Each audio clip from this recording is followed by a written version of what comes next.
Channel को like, share, subscribe और bell icon press करें। हेलो डियर, मैं गोविंद स्वागत करता हूं आपका एग्जाम क्लास चैनल पर। कैसे हैं आप लोग? आई होप ठीक होंगे। दोस्तों, आज हम बात करने वाले हैं भारतीय संविधान के महत्वपूर्ण क्वेश्चन पर। ये वो क्वेश्चन है जो आपको एग्जाम हॉल में मिलने निश्चित है। जैसे संविधान में से क्वेश्चन आते हैं तो यहाँ से आपको 2 क्वेश्चन ऑब्वियसली मिलेंगे। चलिए, इससे पहले, जो लोग फकीरी मिजाज रखते हैं वो ठोकर में ताज रखते हैं। जो लोग फकीरी मिजाज रखते हैं वो ठोकर में ताज रखते हैं। जिनको कल की फिक्र नहीं वो मुट्ठी में आज रखते हैं। ठीक है दोस्तों, तो अब जो है हम देखेंगे क्वेश्चनों को। क्वेश्चन बहुत ध्यान से सुनेंगे और जो उसमें कंटेंट बताने की कोशिश की जाएगी उसको आप नोट भी करेंगे। और उससे पहले आप सोचेंगे कि हाँ आंसर कौन सा होता है, आप अपने स्तर से भी उसको रफ पे करके देख सकते हैं। चलिए, बने रहेंगे सेशन पर और सेशन को लाइक, शेयर एंड सब्सक्राइब जरूर कर देंगे। चलिए देखते हैं। चलिए दोस्तों, फर्स्ट क्वेश्चन आपके सामने है, देखेंगे हम तेजी से। दिया है, शासन की एकात्मक पद्धति का लाभ है। तो क्या है? जनता द्वारा अधिक सहभागिता, दृढ़ राज्य, अधिक अनुकूलनशीलता, सत्यवाद की कम संभावना। जवाब देंगे आप लोग। चलिए, आप लोगों ने किया होगा। इसके सही आंसर की बात करते हैं तो हो जाएगा दृढ़ राज्य। क्या हो जाएगा? दृढ़ राज्य। इसमें हम बात करते हैं कि किसकी ज़्यादा ताकत होती है शासन में, तो ये कहेंगे केंद्र की। किसकी? केंद्र की ज़्यादा ताकत होती है। मैंने आपको बताया था कि दोनों जो है समवर्ती सूची की बात करते हैं उसी हिसाब से कि दोनों कानून बनाते हैं, केंद्र और राज्य। तो मान्य किसका होगा? केंद्र का होगा। उसी तरीके से इसमें बात कही गई है एक पावर की। चलिए आगे बढ़ेंगे, देखेंगे next question. Question number second है आपके सामने, देखेंगे। दिया है, निम्नलिखित में से किस देश का अलिखित संविधान है? जवाब देंगे आप लोग। नेपाल, भारत, ब्रिटेन या संयुक्त राज्य अमेरिका? जवाब दीजिए। चलिए, इसके सही आंसर की हम बात करते हैं तो इसका सही आंसर हो जाएगा सी। क्या हो जाएगा? ब्रिटेन। इसमें जैसे आप आपसे पूछ लिया जाए कि सबसे जो है बाद का संविधान किसका बना, ठीक, तो सबसे बाद का संविधान जो बना नेपाल का। क्वेश्चन बन सकता है सबसे बाद का संविधान किसका बना, तो जवाब देंगे आप नेपाल का। नेपाल का कब बना? तो नेपाल का जो लागू हुआ 20 सितंबर 2015 को हुआ था। 2015 सितंबर 20 सितंबर 20 इस तरह से लिख सकते हैं। 20 सितंबर 2015 को आप लिख सकते हैं। ठीक है, बात करते हैं ब्रिटेन की। तो ब्रिटेन में जो है संसद जो कानून बनाती है उसी पे इनका शासन चलता है। चलिए आगे बढ़ते हैं। क्वेश्चन नंबर 3 देखेंगे। दिया है, भारत की संविधान सभा किसके कहने पर बनाई गई थी? जवाब देंगे आप लोग। वेवेल योजना, क्रिप्स मिशन, कैबिनेट मिशन या फिर शिमला समझौता? जवाब दीजिए। चलिए, इसके सही आंसर की बात करते हैं हम। तो इसका सही आंसर जो हो जाएगा कैबिनेट मिशन हो जाएगा। क्या हो जाएगा? Cabinet mission. और आपसे पूछ लिया जाए कि कैबिनेट मिशन कब आया था भारत में, यह प्रस्ताव कब पारित किया गया था, तो ये 1946 आप बता देंगे। 1946 कैबिनेट मिशन आप बता देंगे। चलिए आगे बढ़ते हैं। क्वेश्चन नंबर 4 है, देखेंगे। दिया है, निम्नलिखित में से भारतीय संविधान सभा का अध्यक्ष कौन था? तो कौन था देखेंगे। Doctor B R Ambedkar, doctor Rajendra Prasad, Pandit Jawaharlal Nehru या फिर डॉक्टर बी एन राय? जवाब दीजिए जल्दी से। चलिए, इसके सही आंसर की बात करते हैं तो इसका सही आंसर हो जाएगा बी। क्या हो जाएगा? डॉक्टर राजेंद्र प्रसाद हो जाएगा। तो इसमें देखते हैं, बहुत ज़्यादा क्वेश्चन यहाँ से पूछा जाता है। आपसे पूछ लिया जाए कि संविधान सभा की जो है पहली बैठक, तो पहली बैठक जब हुई थी 9 दिसंबर 1946 को हुई थी। 9 दिसंबर 9 दिसंबर 1946 को हुई थी। इसमें सबसे पहले उपाध्यक्ष पूछ लेते हैं तो एच सी मुखर्जी आप लगा देंगे, ठीक। और अस्थायी अध्यक्ष पूछ लिया तो आप डॉक्टर सच्चिदानंद सिन्हा लगा देंगे इसमें। फिर 2 दिन बाद जब होती है, यानी कि 11 दिसंबर 1946 को, तब जो है डॉक्टर राजेंद्र प्रसाद को अध्यक्ष बनाया जाता है। और ये जो डॉक्टर बी आर अम्बेडकर हैं इनको जो है अध्यक्ष बनाया गया था। किसका? प्रारूप समिति का अध्यक्ष बनाया गया था। 7 सदस्य थे, साथ में जो है ये 7वें जो हेड थे। बात करते हैं पंडित जवाहरलाल नेहरू की। तो पंडित जवाहरलाल नेहरू जो है भारत के प्रथम प्रधानमंत्री बने थे। और डॉक्टर बी एन राय ये जो है सलाहकार थे। किसके? संविधान के सलाहकार थे। चलिए आगे बढ़ेंगे।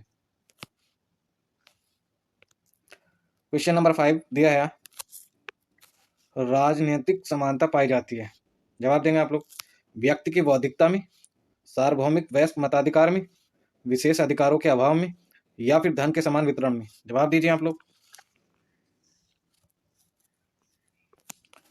चलिए, आप लोगों ने क्या होगा, इसके सही आंसर की बात करते हैं।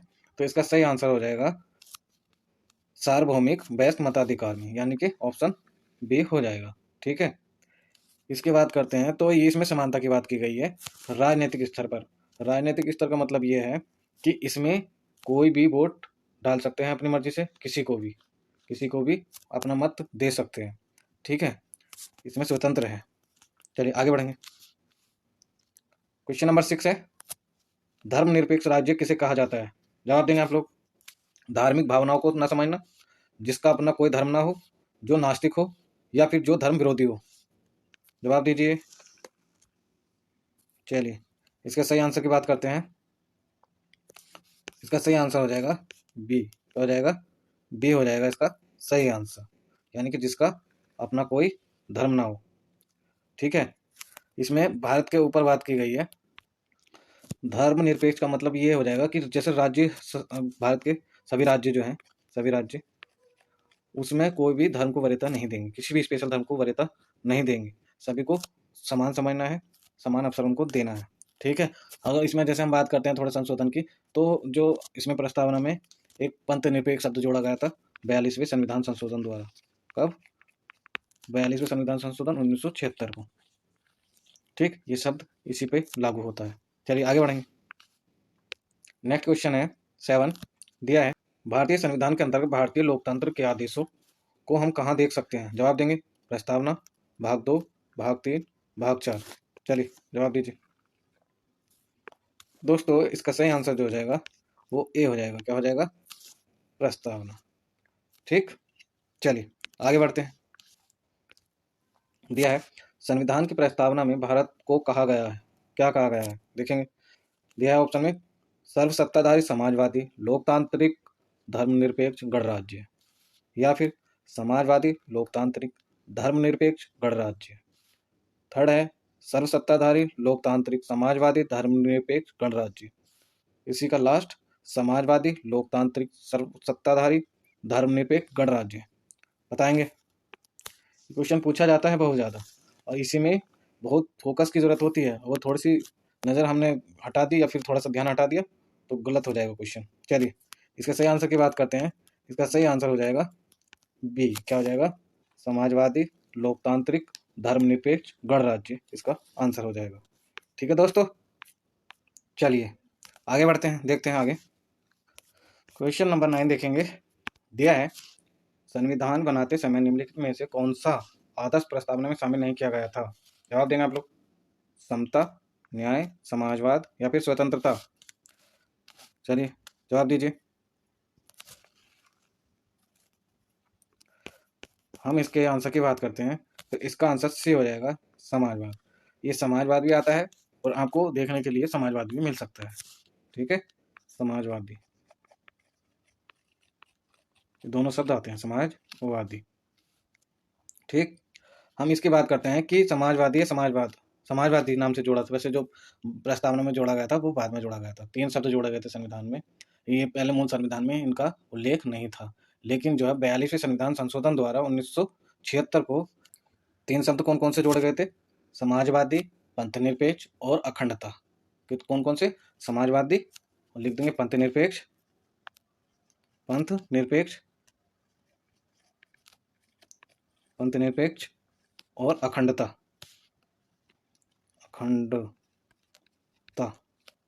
ये और भी लगा देंगे, और अखंडता जोड़ा गया था। ये तीनों शब्द जो जोड़े गए थे, तो ये जोड़े गए थे 42वें संविधान संशोधन 1976 को जोड़े गए थे। चलिए आगे बढ़ेंगे। क्वेश्चन नंबर 10 दिया है, देखेंगे। भारतीय संविधान की प्रस्तावना में निम्नलिखित में से किस अभिव्यक्ति, नहीं अभिव्यक्ति गलत है, थोड़ा ऐसे सही कर लेंगे, अभिव्यक्ति का प्रयोग नहीं किया गया है। तो जवाब देंगे आप लोग, धर्मनिरपेक्ष, सर्वसत्ताधारी लोकतांत्रिक गणराज्य, समाजवादी, या फिर संघीय। जवाब दीजिए। चलिए इसके सही आंसर की बात करते हैं। तो इसका आंसर सही डी हो जाएगा। क्या हो जाएगा, संघीय की बात की गई है। यहाँ ध्यान दीजिए, प्रस्तावना की बात की जा रही है, ना कि संविधान की। जब हम संविधान की बात करते हैं तो संविधान को लेकर के संज्ञा की, तो अनुच्छेद फर्स्ट में कहा गया है, अनुच्छेद फर्स्ट में साफ साफ बोल दिया गया है कि भारत जो है राज्यों का संघ होगा, राज्यों का संघ होगा। राज्य तथा केंद्र शासित दोनों की बात हुई है कि भारत राज्यों का संघ होगा। ठीक, चलिए आगे बढ़ेंगे। क्वेश्चन नंबर 11 दिया है, देखेंगे। अब तक भारत के संविधान की उद्देशिका में कितनी बार संशोधन हुआ है? जवाब देंगे आप, 1 बार, 2 बार, 3 बार, 4 बार। चलिए जवाब दीजिए। तो इसके सही आंसर की बात करते हैं। इसका सही आंसर हो जाएगा ए। क्या हो जाएगा? ए, यानी कि 1 बार हुआ है। जैसा कि आपको याद होगा, मैंने बताया था कि 42वें संविधान संशोधन द्वारा 1976 को 3 शब्द जोड़े गए थे, समाजवादी, पंथनिरपेक्ष एवं अखंडता। ठीक, लिख देंगे समाजवादी,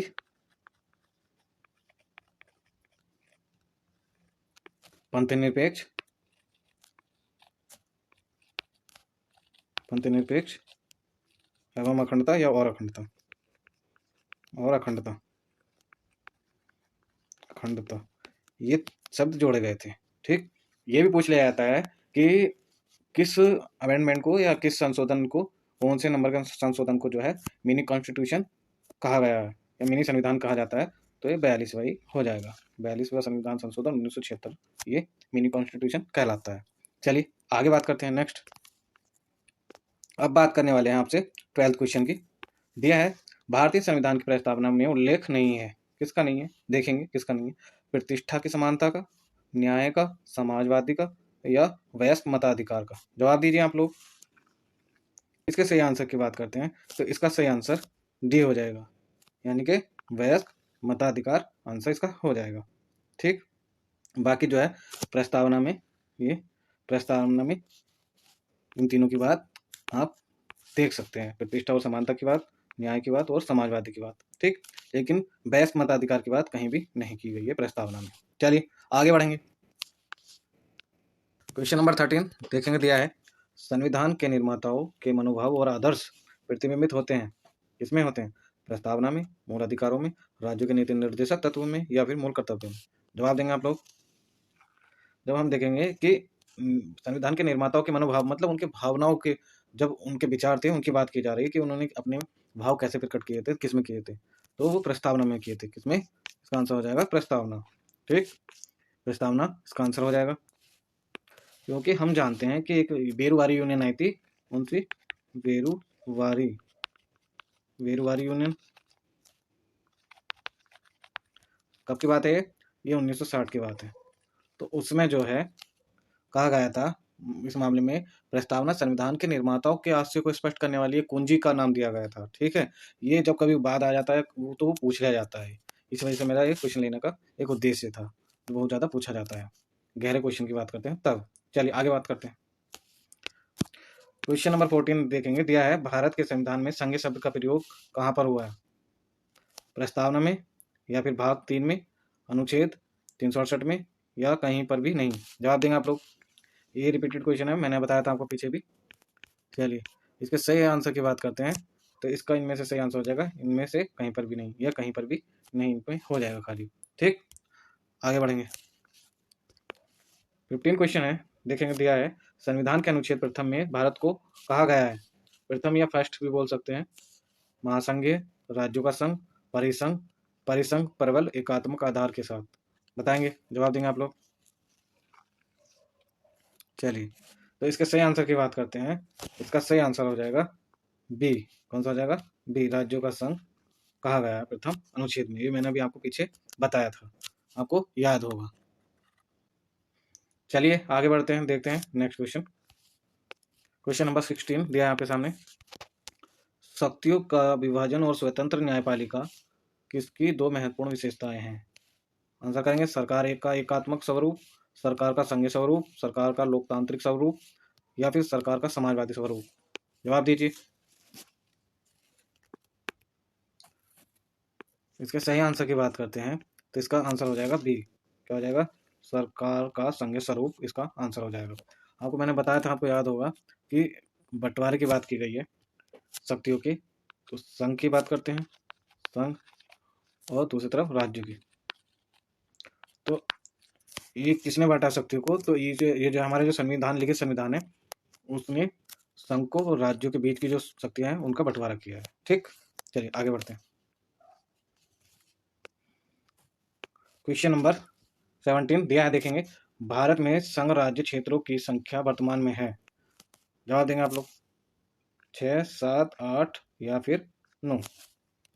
जवाब दीजिए।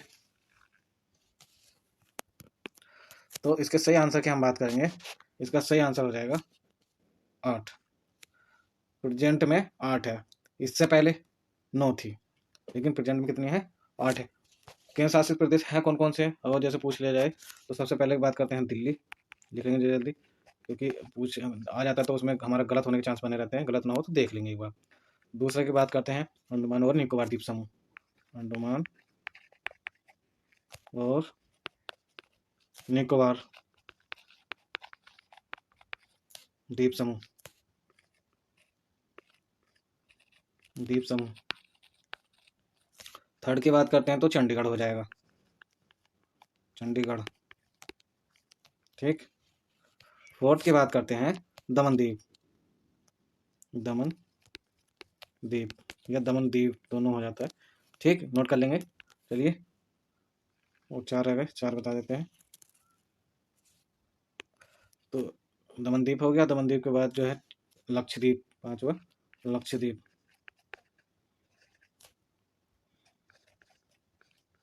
लक्षद्वीप के बाद हो जाएगा पदुचेरी या पांडिचेरी या पुडुचेरी, पुडुचेरी। और पुडुचेरी के बाद हो जाएगा जम्मू कश्मीर, जम्मू कश्मीर। और उसके बाद हो जाएगा लास्ट लद्दाख। अगर ये इनका पूछ लिया जाए सन कि जो है प्रभाव में कब से आए, तो 31 अक्टूबर याद रखेंगे, मैंने पहले भी बताया था आपको पिछली कक्षा में, 21 अक्टूबर 2019 को। और लेटेस्ट, अगर सबसे ज़्यादा लेटेस्ट पूछ लिया तो दमन द्वीप होगा, दमन के द्वीप 26 जनवरी 2020 को, क्योंकि वो अपडेट किया है ना, पहले 9 थे, उसको अपडेट किया, तो वो अपडेट जो होगा 26 जनवरी 2020 को होगा। चलिए आगे बढ़ेंगे। क्वेश्चन नंबर 18 दिया है, निम्नलिखित में से कौन सा राजनीतिक अधिकार नहीं है? कौन सा नहीं, देखेंगे। मत देने का अधिकार, जीवन का अधिकार, चुनाव लड़ने का अधिकार या सम्मेलन का अधिकार। जवाब दीजिए। इसका सही आंसर जो हो जाएगा वो बी हो जाएगा। कौन सा हो जाएगा? जीवन का अधिकार। ठीक, क्यों हो जाएगा? क्योंकि कहीं ना कहीं हमारा कॉन्स्टिट्यूशन जो है, अनुच्छेद 21 की बात अगर जो करें तो 21 में क्या दिया गया? 21 में जीने का अधिकार दिया गया, यानी कि प्राण और दैहिक स्वतंत्रता की रक्षा करेगा या संरक्षण की बात की गई है। ये एक हमारा मौलिक अधिकार है। ठीक, तो इसमें जब जीने का अधिकार, तो आपको मरने थोड़ी ना देंगे भाई। क्या होगा, जैसे आप सुसाइड वगैरह करने जाएंगे, आपको पकड़ लिया गया तो और ऊपर से कैद और हो गया आपको। ठीक, चलिए आगे बढ़ेंगे। क्वेश्चन नंबर 19 देखेंगे, दिया है, भारतीय संविधान में मौलिक कर्तव्यों को कब शामिल किया गया था? जवाब देंगे 1950, 1976, 1978 या फिर 1980 को। जवाब दीजिए। चलिए, इसके सही आंसर की बात करते हैं तो बी हो जाएगा। कौन सा हो जाएगा? 1976। ये जो है 42वें संविधान संशोधन द्वारा 1976 को मौलिक कर्तव्य जोड़े गए। कितने? 10 जोड़े गए, 10। ये इनको रखने का क्या था? ये पहले भाग की बात करते हैं, तो 4 में एक और बढ़ा दिया गया, ए भाग 4A में। ठीक, जब अनुच्छेद की बात करते हैं तो 51 में एक और बढ़ा दिया गया 51A। ये इनको यहाँ पे जोड़ा गया, जो नागरिकों के 10 मौलिक कर्तव्य के रूप में शामिल हुए। उसके बाद इसमें एक संशोधन हमें देखने के लिए मिलता है, 86वां। कौन सा? 86वां संविधान संशोधन, जो 2002 में हुआ था। तो इसमें जो है एक और बढ़ा दिया गया, तो टोटल अब हो गए 11।